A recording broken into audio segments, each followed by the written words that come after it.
Aloha Kako. I'm Robert Wintner with another sample from my new story collection, Critical Mass. Here is the um, picture of the book cover.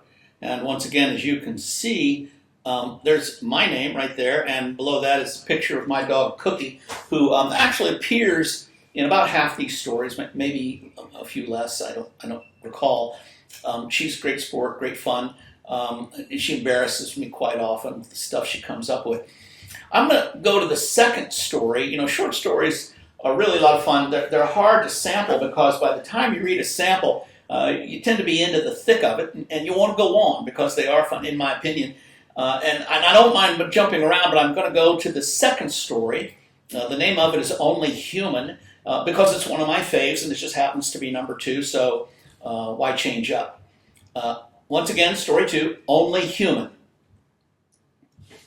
Jesus was only human, admitting that some days are better than others. He'd had some ups and downs, too few loaves, not enough fish. He made do, but with Gore-Tex still ages away, the shoes got soggy, and then the Judas thing. Perfection is elusive, which may be for the best.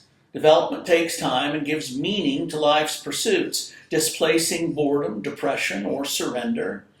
Who should pursue perfection or think it available?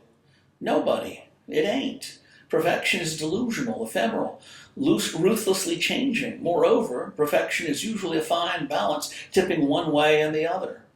Reasonable effort is best. Life is what we make of it, striving for something better. Take Alberta Sinquoia, a plump adolescent on the verge of maturity, bound for beauty, or so her mother thought.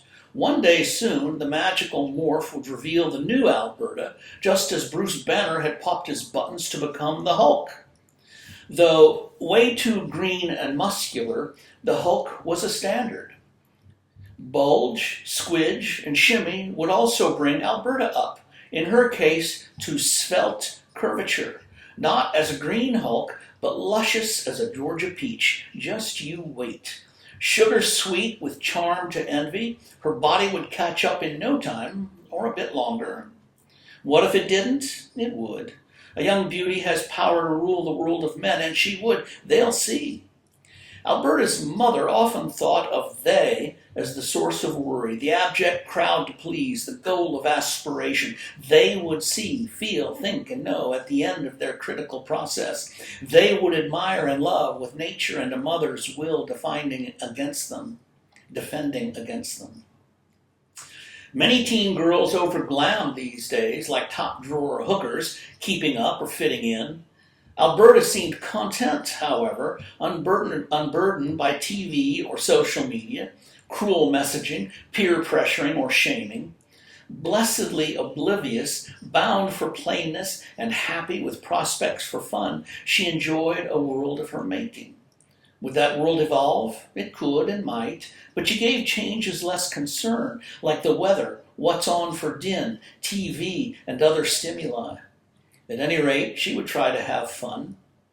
A pudgy person with a few odd traits and nary a whit of worry, she dressed for comfort in a tea and jams. She didn't mind changing clothes when told, but couldn't quite grasp a beach day, assigned to a skimpy two-piece to barely cover her chest and bumble. Alberta could adapt on a bit of struggle and squeeze, but could not see the reason why. Her mother thought it auspicious, a timely opportunity for Alberta, verging forth any time and destined for something or other. Mother hoped for the best and wanted both to be ready. Happy by nature, Alberta was easy company, curious and playful, mannered and kind. She stood out in her way. Clarissa Sinquoia, Alberta's mother, had insisted that the Sinquoia women were known for clever resource, shrewd moves, and womanly dexterity. They were strong. Often reminding Alberta of potential, a woman's potential, or the Sinquoia potential, or any potential, she pointed out the beauty unfolding or ever present in development, glowing or otherwise leading down the primrose path to glory. Alberta laughed, wondering where Mommy came up with such beans and what she could ever mean. Clarissa went eye to eye to clarify the point. What point? Alberta laughed again, still wondering, but realizing the point, or the points. They were the points, enjoying life. What else could they be? Clarissa shook her head again, as if Alberta hadn't got it, hoping Alberta would get it, could get it. Alberta stared happily, mouth open. Clarissa had no choice, really, but to present pearls of wisdom to her daughter, small, reflective ideas like the beauty of living things or womanly charms, things to bring a life to fruition on a nice place to live, comfort for her children, and a handsome husband to provide. Alberta might pluck a woolly bully, look at it, name it Chuck, and sing, Chuck, Chuck, Bulbuck, and giggle and flick it. She could poke a little finger into an ear and wiggle it madly to ease the itch, or scratch her scalp, or furrow her brow in a squint. She might laugh for no visible reason, though an observer might take the mother to be the reason. From shallow waves, Alberta walked up to dry sand to stop, look up and down the beach, swivel a knee out and thrust her hand down her bikini front. Clearing debris from her sand trap, she looked concerned but then relieved, easing friction from the situation. That would be sand from the beach, returned to its rightful home. Why's a plump, happy girl need a bikini? Clarissa Sincoya reasoned that a girl on the cusp of beauty must prepare for the blossom.